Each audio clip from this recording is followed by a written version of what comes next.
Hi, everybody. Good morning. I see some familiar faces, which is always great, but a lot of new faces. I don't think I know the majority of people in this room, and so that's a great thing. It's nice to meet you. I really appreciate the invitation to be part of this, and I didn't realize how big of a reach the Ross Institute has until I had individuals, fellow coworkers at Molina, sending me emails, and so that was just really great to see. And I'll definitely be a bit more tuned in to what's all of the great things happening here, because I love to be inspired, to get new ideas from different leaders from all different backgrounds. So it's really great to see you all here for that, and just to hear my story.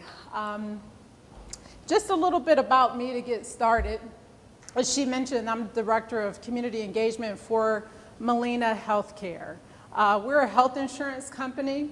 We focus on coordinating and providing care to individuals with government-sponsored care, like Medicaid or Medicare. Sometimes people qualify for both. You can also choose us in the marketplace. So we are one of those managed care organizations that you hear a lot about now. We're very heavily involved in that Medicaid expansion issue, but we do that work every day. I am pretty honored to be able to go to work and be passionate about serving individuals, and also being able to be creative, to put my skills and experiences to work, being out there in the community, coming up with creative ways to engage an audience. I get to do that every day. And so part of what I'm going to talk about is finding your passion, being able to tap into your potential. I did not plan on being here at Molina Healthcare. Can you imagine what my college degree is in? Criminology. And here I am at Molina Healthcare. I actually thought I was going to go to law school at one point in time, and I'm actually pretty happy that I didn't. I do appreciate the way that attorneys and lawyers think, but where I'm at right now definitely falls a bit more into my passion, what I really enjoy doing, and it really makes sense. My career journey, my pathway in life, it really makes sense how I ended up here. And that's kind of funny, right? Hindsight is 20/20. You think and sometimes stress out a lot about career decisions, different pathways that you can take. But I really believe that everything happens for a reason. You know, those jobs and opportunities that I didn't get, TaKeysha, we didn't select you for this or that.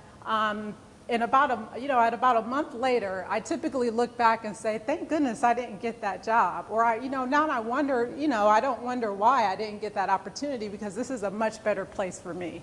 So I'm really excited about being at Molina Healthcare. And when I really think about why I'm excited, a lot of it has to do about why Molina was founded. It really was started as a social enterprise. And I think when I think about leadership, I do think about the founder of Molina, Dr. C. David Molina, who started Molina for the purpose of serving folks who typically don't have as easy access to affordable and quality health care.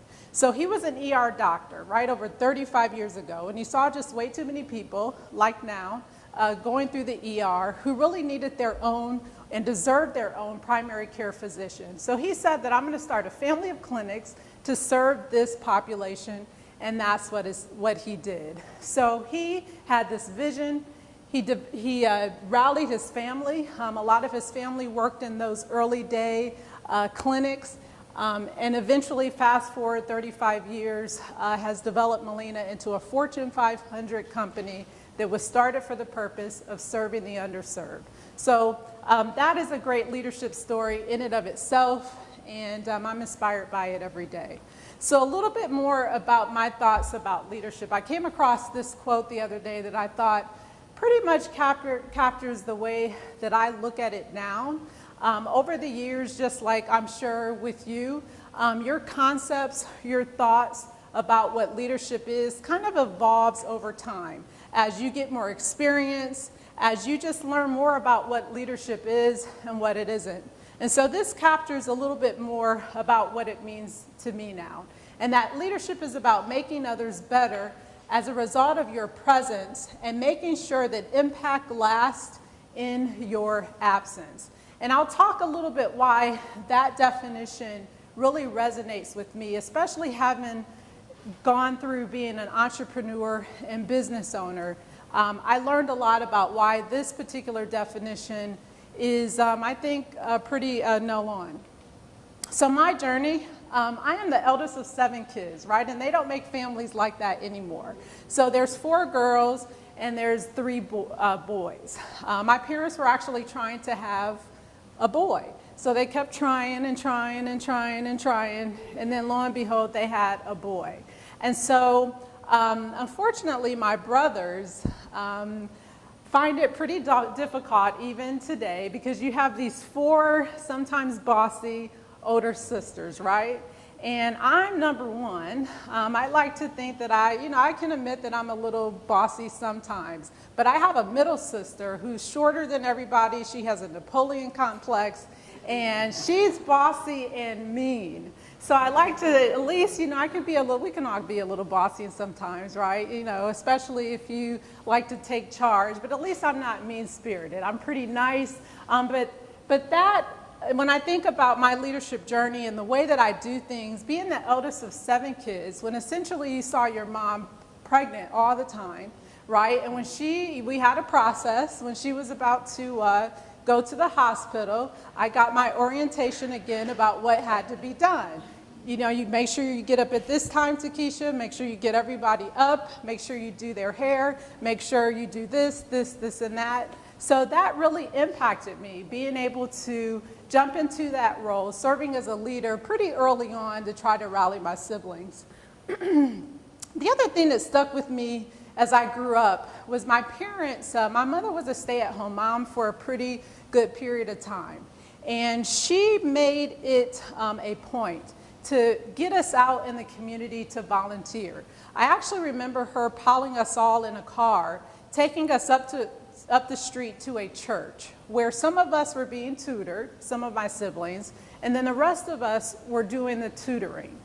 The other thing that my parents did, they got me very involved in political campaigns. At that time, I wanted to be an attorney, even as a little girl. And so they thought that it would be great to give me exposure to political candidates. I did an internship in our local prosecutor's office. They really exposed me pretty early on to community service, giving back to the career field that I had an interest in. And so I really appreciated that.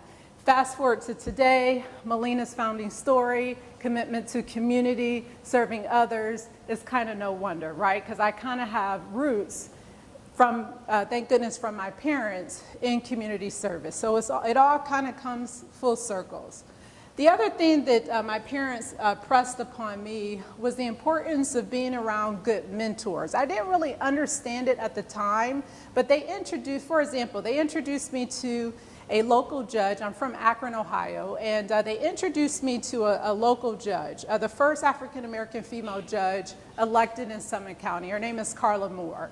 And so even to this day, she sends me notes, I'll send her a note, but she has served as a mentor from a distance, but it was always something, someone who I could look up to from a very young age, someone from my community who looked like me, that gave me the impression that I could really do whatever I wanted to do. There really were no boundaries. If I wanted to be the first to do something, I saw Judge Carla Moore take that step as a girl in middle school, and so it really left a good impression. And as I got older and I had individuals like other leaders talk to me about the importance of mentors, sponsors, hanging around people who had similar goals and aspirations, it wasn't a far-fetched concept or idea, because I had parents who fortunately introduced me to that early on. So a little bit about my career path. So as I mentioned, I'm from Akron, Ohio. Growing up, because I was out in the community quite a bit through my parents, my mom introduced me to one of her high school classmates. It was a U.S. Congresswoman, And she had recommended to me that I consider becoming a page. Once I had made the decision to go to Ohio State after graduating from high school, she recommended that I become a page, which is essentially like a gopher, right? You run errands, you go for this, you go for that, for legislators or elected officials, either at the state house level or in Congress. They have pages. So that stuck with me, and so when I came to Ohio State, I caught the bus up High Street, walked into the State House, and applied to become a page. And so from that age, I think it was my second year in college that I did that, started working outside of the classroom. That really introduced me to the world of politics, right? And it got into my blood. I really enjoyed it. I was able to be around a very diverse range of leaders, some more positive than others, but it's politics, right? It's not for the faint of heart. I tend to be more introverted at times. I'm a thinker. I may not be talking a whole lot in a meeting, but I'll be thinking a whole lot in a meeting. And I kind of sit, but being in that environment forced me out of that bubble. It made me realize that you have to raise your hand, you have to speak up. I worked for a lot of legislators who were very vocal. At one point in time, I became the director of the Black Caucus here in Ohio. That is a collective or an organization of African American legislators who simply work together on policies and issues impacting that community. And if you know anything about either the Black Caucus here in Ohio or at the federal level, the Congressional Black Caucus, a lot of them are very opinionated individuals. I used to call them my 18 kings and queens. It was almost like I had 18 bosses. And I had to be very stern to the president of the caucus, like, I have one boss, and it is you. And so she said, okay, and actually helped me in terms of figuring out how to deal with all of those personalities. And I remember, because I lasted about 3 years in that role, and typically prior to me, they couldn't keep an executive director to save their lives. And I swear to God that their previous directors would probably last on average about 6 months. I mean, they would run them out of there just because they tended to be pretty high maintenance. Right? They all were very passionate about their personal agendas and also their collective agendas. And so I just had to figure out how to best work with all of them. And so I made it my point to visit each of them in their legislative districts. I got to learn a bit more about their individual personalities. Sometimes the president of the caucus could be a bit moody. I had to figure out how to work with her on any given moment. So it taught me a lot. And I remember thinking, if I can make it through this job, I can make it anywhere. So I stuck it out, and even to this day, there's a number of those legislators who serve, at city halls across the state. Some of them are still in the legislature, and it's actually very helpful to me as I go out now on behalf of Molina to sometimes have coffee with them and to get their insights on how to go about doing things in their community and getting their input. So that experience, while at a couple of moments they made me cry when I went home. I didn't know how I was going to make it, but I lasted 3 years, and I was pretty proud of that. So after the Black Caucus, I had the opportunity to work for the Public Utilities Commission, and that was, the PUCO, or the Public Utilities Commission. They regulate the utility industry here in Ohio. And so I worked for one of the commissioners. He was from the Cleveland area. Really great experience. After that, I had the opportunity to work at City Hall. Through that experience, for Kevin Boyce, he was actually our state treasurer at one point in time. He's now a county commissioner here in Franklin County. He and I still very good friends. But the funny thing is, and I'll tell Kevin's business a little bit, because we are still good friends, I had the opportunity to go to Ethiopia when I was working for him.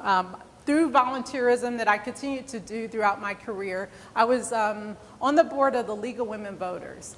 And they had an emerging grassroots democracy program that they received a grant for through the U.S. State Department. And so I was one of 2 individuals from our region to be selected to go to Ethiopia to lead a workshop for 2 weeks for non-government organization leaders about gender and leadership. Incredible opportunity. But Kevin was running for office for the first time. He was appointed to City Hall, and he was nervous as heck about winning that first race, understandably so. Well, I said, Kevin, I have this incredible opportunity. I'm going to be gone for about 2 weeks. I know that I'm your only aide, but I really, really, really want to go. Well, he really, really wanted to win and was really, really nervous. And so he said, TaKeysha, if you go to Ethiopia, I'm going to have to find a new aide. So make a decision. So I said, okay. Talked to some advisors, some mentors, some sponsors, and they said, you better go to Ethiopia, you know. You have a great track record of success, you know, you'll be able to find a new opportunity. And so I went. I went to Ethiopia. The word on the street was that I resigned, but I was really let go.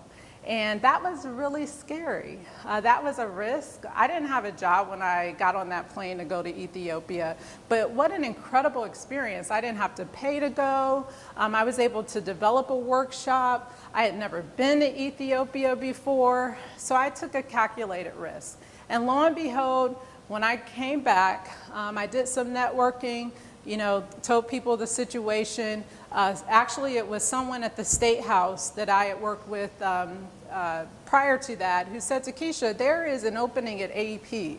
You know, let me make a call. Let me introduce you to the president of AEP Ohio and talk, get to know him, and there may be an opportunity there. And so I did that, and lo and behold, it was probably not within about 3 weeks that I came back from Ethiopia that I was able to get this new opportunity at AEP Ohio. So I go from working at the State House as a page, eventually becoming an aide, transitioned to the Black Caucus, went over to the Public Utilities Commission, went back over to City Hall, and then went over to AEP, right? So I wanted to be an attorney, and here I am working at a utility company.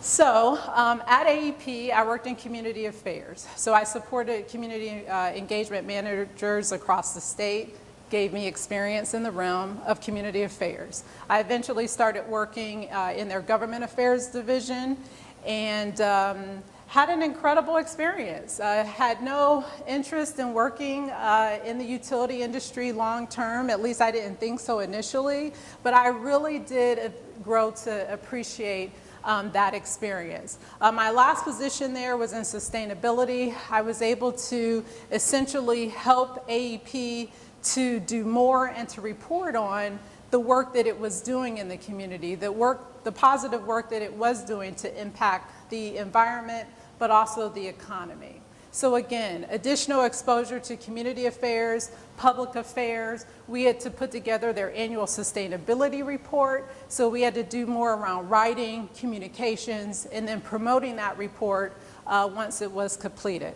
The important thing about publishing that sustainability report, I got this idea while I was working at AEP because I was also involved in other women's organizations and initiatives like the League of Women Voters, the YWCA, the Women's Fund of Central Ohio. I was still volunteering on the side. And I came up with this idea to create this directory to resources for women.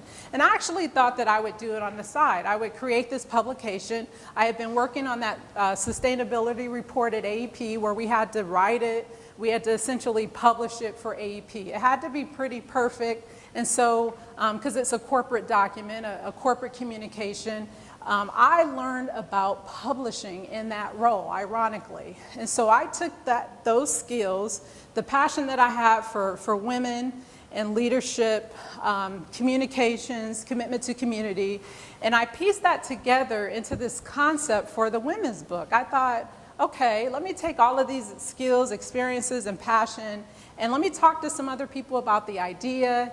And lo and behold, the idea or vision for the women's book came to life. We called it the women's book because it was like the phone book. The name wasn't taken at the time. And the URL, thewomensbook.com, wasn't taken at the time. And you know, I got out there. I was still working at AEP. I thought I would just do it as my side business. I thought it was a neat concept. And the first actual advertiser that came on board was KeyBank. I'll never forget it. I had a friend, having been out in the community, networking and things like that, who knew the head of marketing at KeyBank. And so went on my lunch break to meet with them. They liked the concept, and we put together our first publication. And then I was thinking, okay, you have all of this experience in community engagement, public affairs, you know what it takes to get the word out about something. You can't just create something and not publish or promote it, right? And so we came up with this idea for a book release party. And I was working on it, you know, worked with some friends. We had it at the Franklin Park Conservatory. I remember thinking, wow, guys, I hope that maybe we can get about 200 or so people to come out for this thing. And we ended up having about 500, primarily women, come out to the Franklin Park Conservatory for the launch of the women's book. And I had told my boss at the time that I was working on the women's book, but she didn't know it was like the women's book, right? Like it was.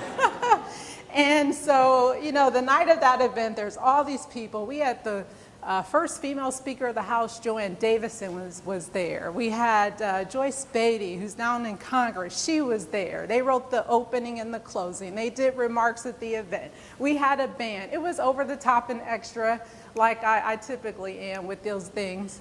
And I remember thinking at the end of the night, you're going to have to talk to your boss because reputation is everything, right? I didn't want her to start thinking, is AEP her full-time job or is it her part-time job, right? So I knew I had to have the conversation, but before having that conversation, I had to think about my passion. You know, TaKeysha, be honest with yourself. Do you really want to stay here at AEP? You're on a nice progressive path, but is this really your passion? Is this something that you really want to do at this stage in your life? And so that was about 07, 08 when the economy was starting to go down the toilet, right? Not the best time to start a business. So I thought about it. I thought about the amount of support that I had, you know, was able to get so far. I, you know, mapped out a business plan to a certain degree, and I made the decision to leave AEP. And so I remember actually walking into her office. It was kind of in slow motion, right? And I said, okay, TaKeysha, you're going to do this. And I sit down and I tell her, you know, I'm really, you know about the women's book, but I just want to confess the other day, we had this huge launch party. There was a lot of people there. I don't know if you've heard about that, you know. And she said, okay. She was pretty supportive. And I said, well, Sandy, that is something that I'm really excited about. And I don't want to be conflicted in terms of the obligations that I have here and you know, my side business. I do want to transition out and work on that full time. And so I agreed to stay at AEP for another 2 months just to make sure that I was leaving her in a good place.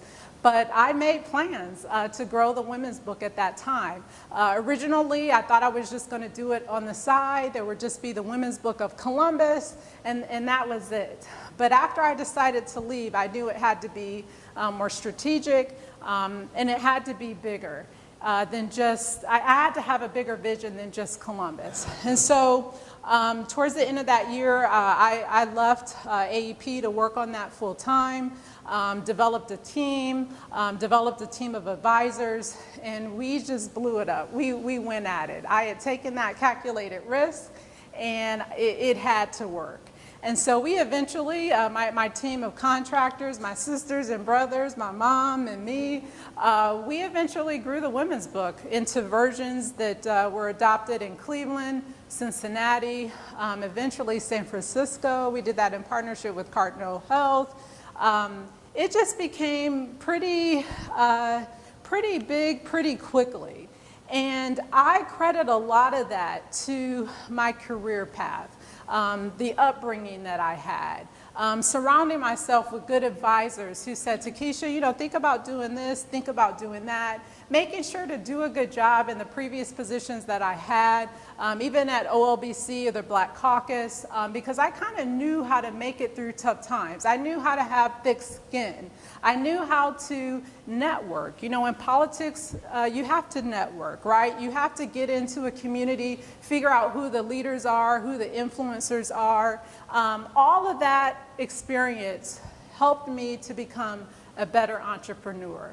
So I did that for about 7 years, kind of a long time, great experience, but it was very hard. And so I was tapped on the shoulder because I was at a point where I was stuck in terms of how to grow it in a way that was more sustainable.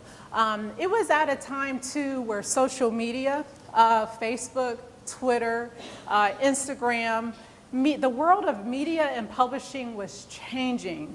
The business model was changing. And I was trying to figure out how to adapt the concept that I had to this new paradigm. So I was kind of struggling with that a little bit. How could I continue to make money, you know, to grow this media company in a way that was profitable? I remember someone trying to convince me at the time that I needed to be on Facebook. I'm like, what are you?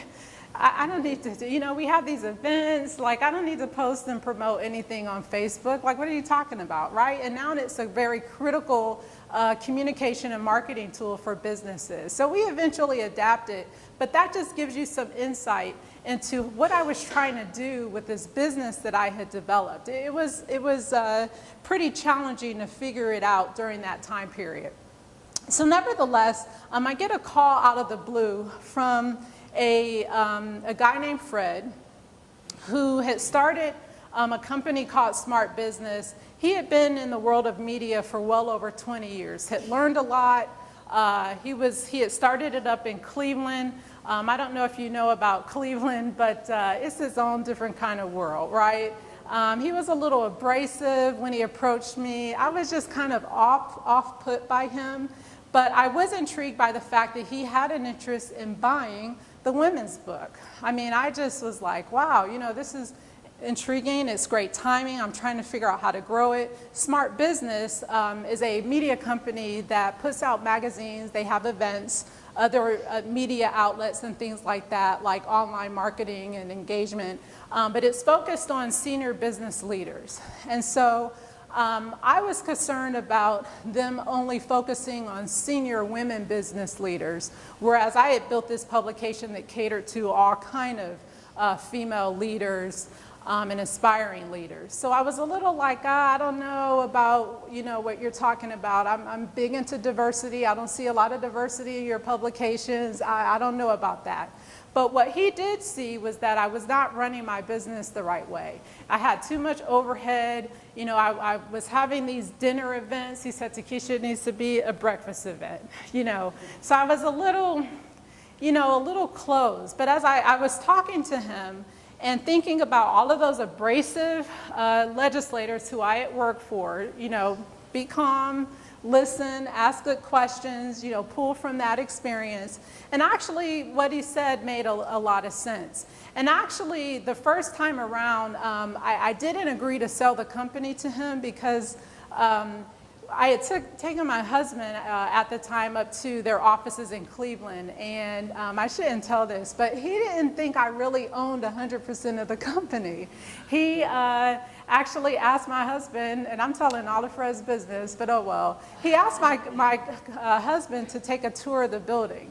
And asked him, like, what do I have to do? You know, does TaKeysha really own this business? What is it going to take in order for her to sell this company to me? Blah, blah, blah. And so when my husband came back and told me that that's what he did, I was like, all bets are off. I'm done. You know, let's talk later, Fred. And he actually eventually, you know, apologized for doing that, and he came back around. And we did, about a year later, eventually reached agreement on selling the company. They were in way more markets than I was. I think about 15 at the time, markets that I wanted to grow the women's book into beyond San Francisco, where we had ventured to. And so I was able to reach common ground with Fred. I was also just ready to figure, as I mentioned, to try to figure out how to grow the company in a more sustainable way. And so I signed a contract with them to stay on board as a advisor as well as a sales consultant, essentially. And so now what you see, instead of the women's book, you see Smart Women. That was part of our merger. We came up with a name that would combine the two brands. They adopted a lot of what we were doing with the women's book, but they also are running the business in a more sustainable way. And it is great seeing the business continue on and flourish. But lessons learned. And so probably about a year into my contract with them, I had gotten to know really well the director of community engagement for Molina Healthcare. Her name was Jan. And Molina had purchased tables at women's book events. She had sponsored some of the things that we were doing. And she had been made aware of another opportunity and called me out of the blue and was like, hey, TaKeysha, I know you're trying to figure out, your pathway still. What do you think about working for Molina Healthcare, taking on my position? And I read her position description and I was like, I don't have my insurance license, I don't have that. Well, I don't have 2 of those bullet points, so I don't think I would qualify for that. And I'm not gonna waste you guys' time interviewing me. But a lot of times that's what we do. And I know for a fact that women especially do that. If you can't check off all the boxes, you disqualify yourself. And when I told that to Jan, she said, TaKeysha, we can help you get your insurance license once you start. I think you can do this job. And so Jan and I had developed a really good relationship over the years, and it was that connection that helped me to see the possibility in terms of where I am right now. I did not plan on working in healthcare. I really did not. And if you would have told me even 3 years ago that I was going to be working for a managed care organization, let alone Molina, I would have been very, very surprised. So that's how I ended up where I am right now. Kind of a very windy career path, but I think about all of those personalities, all of those great leaders, different styles, different techniques that left a great impression on me. And even to this day, the founder of Molina, given the risk that he took, his passion, his purpose, it is no surprise that I've landed here when I really think about it. So just a recap of lessons that I learned along the way. In terms of becoming a great leader, I really worked hard at trying to find my passion. Leadership is hard work. You have to manage people. You have to sometimes stay later. You have to sometimes get up earlier. Sometimes you have to sacrifice family time, friend time. You make a lot of sacrifices, and so hopefully what you're sacrificing for is worth it, right? You have to be excited. Now, you might have to go work out. You might have to take a vacation to get reignited and re-energized every once in a while. But you better be passionate about what it is that you're doing. You better believe it, because leadership is hard work.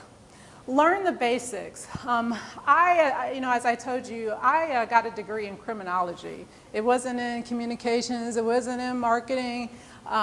Really anything related to what I'm doing now. But what I did do was learn the basics: how to communicate, how to write, how to present to others, how to work with a very diverse group of individuals. Those 18 legislators, all of their different personalities, I had to figure out how to communicate and work with a very diverse group of individuals. Learn the basics. That's what I would recommend. And then you'll figure it out. But those are some of the skills that you have to apply in almost any job, on almost any leadership role that you have. Building good habits. One of the things that I do to relieve stress, I like to work out. I like to run. I don't always get it in as often as I should. I like to go to the gym. But I've enjoyed doing that for quite a while. And I know that not everybody is into that, or it might be harder than others, but that is one thing that I have done and that I know that works in terms of managing stress, right?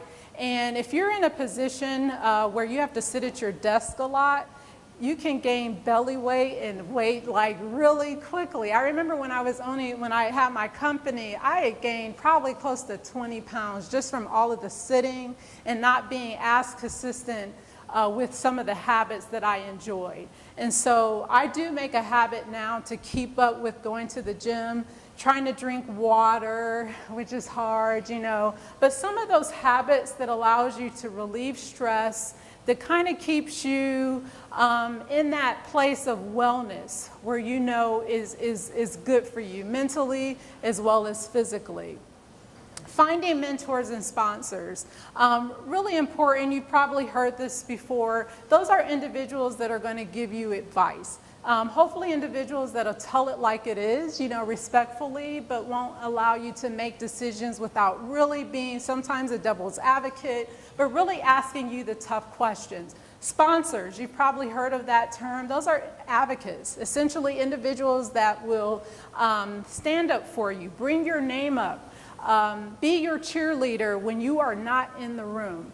Very critical, very important roles. Mentors, coaches give great advice. Sponsors are more like advocates. And I've been privileged to have both of those through the years. Networking. One of the things that I have been able to do is to meet a very wide range of people through the years, just from a diverse background. But it was very clear to me, especially when I was growing my business, that I had to get out there, I had to meet people, I had to figure out ways to not just meet people, but to figure out how can we work together. It's not just about me trying to grow the women's book. What are you doing? How can I help you? And oh yeah, we are looking for, you know, a good photographer for the women's book, but I also want to see how I can help you. So getting out there, networking, building relationships. Sometimes you're tired, you just want to go home. I don't feel like being bothered with another event, but I do try to make sure to still get out there. I'm not able to as often now because I'm still getting acclimated to Molina, but I do try to get out there periodically to meet new people, and that's why, you know, looking around this room, while it's so great to me to see new faces, because I love meeting new people and making new connections and keeping old connections. That's just as important. Developing your brand and expertise. Through the years, you know, of my career journey, I have gotten pretty good at certain things. One, building events. Two, figuring out how to get a message out there when you don't have any money, you don't have a whole lot of resources. I had to build a business with pretty much no marketing dollars, right? So that sometimes comes easier to me now. And I could probably be very frustrated or more frustrated when you're told, you know, we don't really have the dollars for that. You know, this is your very small budget, so you got to figure it out. Good problem to have at times, right? It forces you to be creative, but I've not had a big budget in the past. And so I think I've gotten really great at being creative with limited resources. Those are some of the things that I feel like people know me for being good at. And that is what a brand is all about. What do people think about when they think about you or when they think about your organization? What is one of the first things that come to mind? One of my mentors said to me that, TaKeysha, people pay for expertise, right? It can sound all good to be the jack of all trades, to be, you know, excellent at everything, to be, you know, that perfect person, but nobody can be perfect. People pay and they want to talk with individuals and leaders who have expertise. You specialize in something, right? And there's books out there about that and about branding and personal branding, but it's really important to get really good at maybe one or two things. You can't be great at everything, so focus on a few things that you can get really, really great at. On being a great leader. So I've gone through that career journey. I'm at a point now where I feel like, you know, I think I'm a pretty good leader, right? So how do you maintain good leadership? And these are some of the lessons that I've learned. Make sure that you connect with people. One of the employees at the women's book that I had said to me one day, TaKeysha, you didn't even tell me that I've done a good job on this project. Now, and I had been working with her for about a year, and we got done with the project, and I'm like, I had never told you over the last 12 months, this is what I'm thinking when she said that, there has had to be a time when I told you that you were doing a good job, right?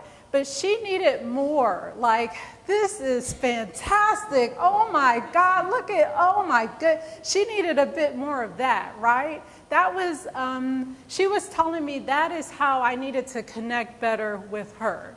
I was such a taskmaster in building my business that at a certain point, I really was not connecting very well with my team. People are among your greatest resources, right? And I wasn't investing enough in connecting with them in a way that was resonating with them, that was inspiring them individually and collectively. And so one of the things that I did was to take time once a month for us all to go to a restaurant that none of us had ever been to, and that we would not talk business over the lunch table. Just doing that one thing, right, and a few other things, really helped them to better understand how much I did care about them, and that I did want to connect with them beyond just business every day.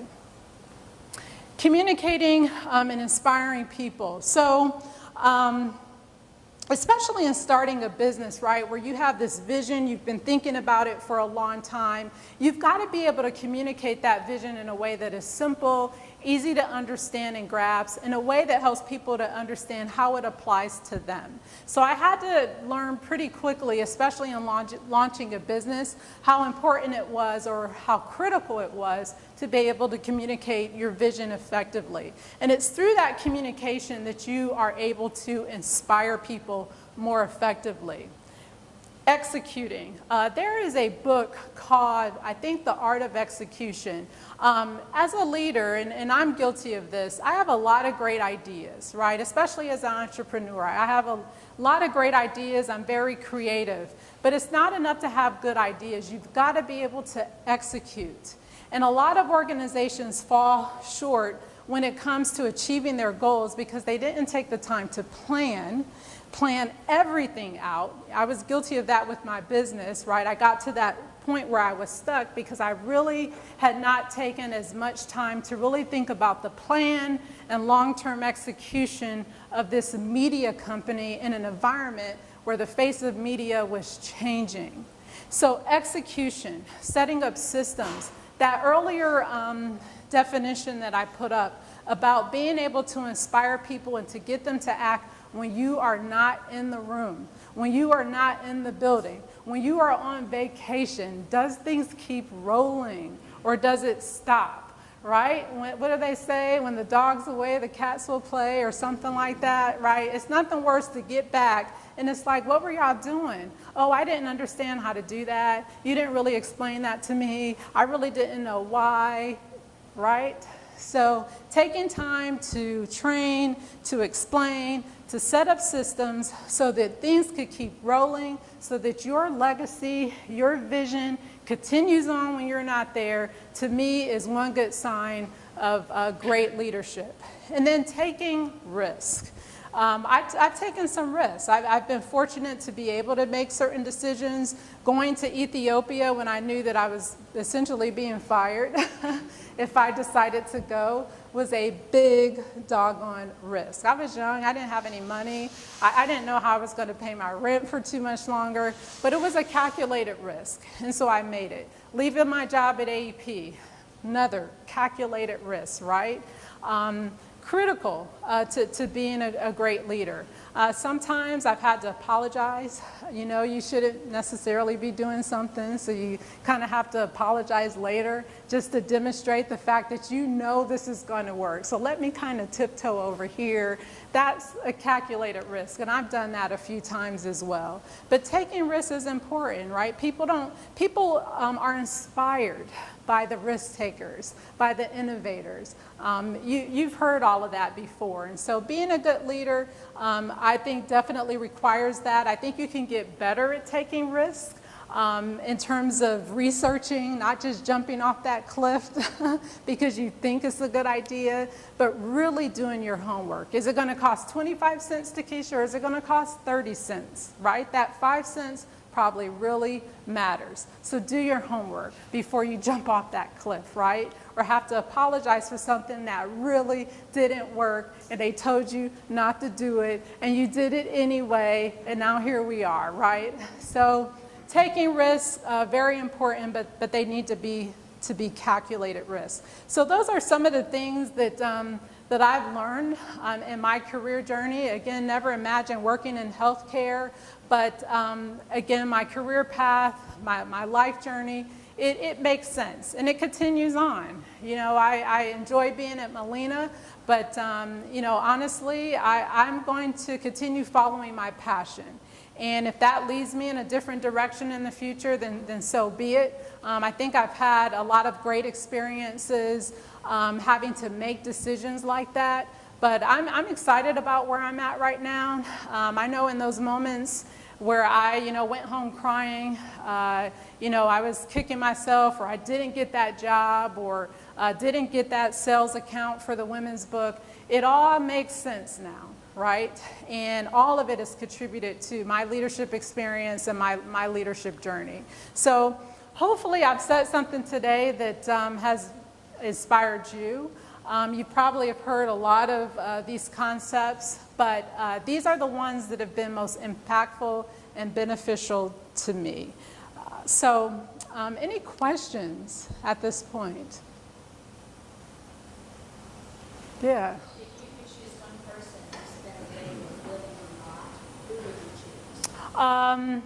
Thurgood Marshall. Yeah, if I could spend one day with an individual, living or not, who would it be? There's a few that come to mind, but who at 5 years old is enthralled with Thurgood Marshall? I just love the fact that he was a former Supreme Court Justice, right? First African American on the court. But I thought I was going to law school at the time. He was someone that my parents brought up to me as an example of where you could be eventually, you know, as an attorney.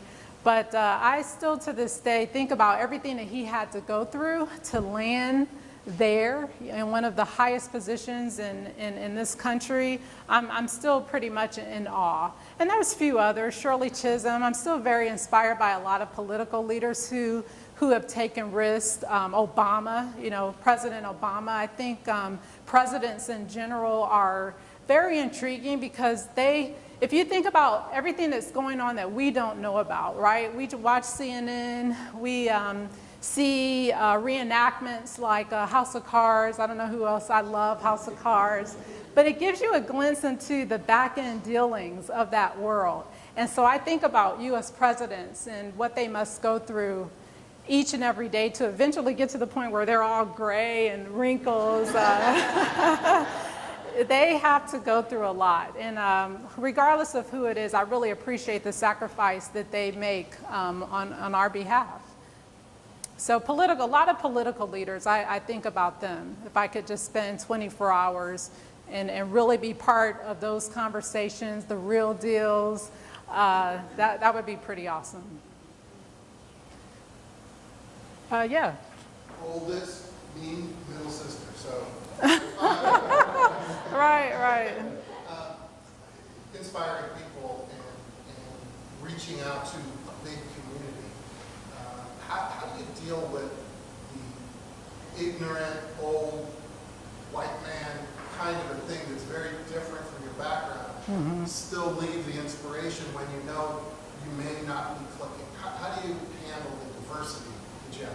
So I'll go back That's an extreme, but, yeah, but I'll go back to Fred Curry, the founder of Smart Business. You have this guy, you know, different culture, racial background, a lot older than me, a lot more experienced to me, this very Cleveland-oriented, egomaniac, and he's trying to buy my business, but he has this style that's so in your face, and I know more than you. You don't know what you're talking about, TaKeysha. I've been in this business for 20 years. It was just very off-putting.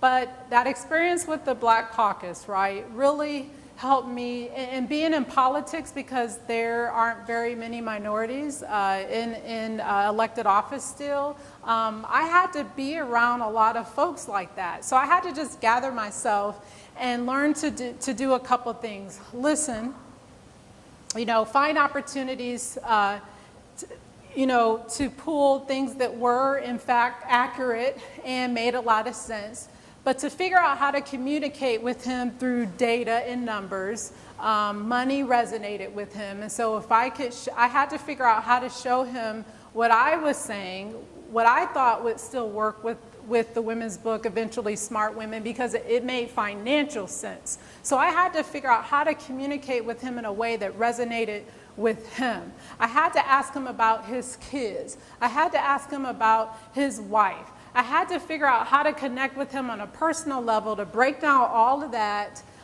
ego, so that he could get to know me, I could get to know him, and so that we could communicate better. When I was volunteering a long time ago for this girls' organization, I remember the leader of that organization telling me that sometimes you just have to do whatever it takes. Being the youngest person in the room, being the only person of color in the room, being the only woman in the room is something that I've had to deal with a lot. And so she would tell me, TaKeysha, if you got to go buy some glasses, now I do need these glasses now. All of you are pretty blurry, but as I've gotten older, I do need glasses. But she said, if you got to go buy the biggest pair of glasses to put on in that meeting, just to look like you're older, you're smarter, or what have you, you just have to do what you got to do. And I thought that was really good advice from her. So I've had to be a chameleon, I guess, to some degree. And, taking a breath, somebody's getting on your nerve, you know that they're not relating to you, you're not relating to them. Just, take a breath, maybe ask them some personal questions, get away from the topic at hand, to try to find some common ground, to try to connect with them, as a person. And those are some of the strategies that I've had to use, because most oftentimes I am the only one in the room. I might be the only female, I might be the only relatively younger person, I might be the only African-American woman. Yeah, I mean, you have to figure it out. What other question? I think he had a question first, yeah. You showed being a great leader is building good habits, Mm-hmm. and a good healthy habit is getting a good night's sleep. Yeah. And in 2013, you wrote a law for helping to impose Mm-hmm. points of sleep. Yes. Tell us how you broke the habit of only getting 2 hours of sleep. Yes, it was just being in meetings and you're falling asleep, or not being able to think clearly, right? Because you're foggy, and it's like, I don't want to be in a position like that where I can't make good decisions, and then you start getting sick all the time. You just don't feel your best. So getting good sleep is really, really important. And as an entrepreneur, I didn't get a whole lot of sleep. And eventually you can tell it shows up on your face, the bags, it just takes a toll on you, and it catches up with you eventually. But I do remember that blog post. You're pretty good. Yeah, is it time? No, one more question maybe. Yeah, okay, over there, yeah. So often in our personal and professional lives, time is limited. Mm-hmm. Can you talk about how do you make time to build your brand and have innovation sessions to grow your brand? How do you make time? So I like to be involved in the community beyond my job. And so being on different community boards where I can lend my expertise, making people beyond Molina understand the value that I can bring to the table as a representative of Molina that has expertise in a certain area.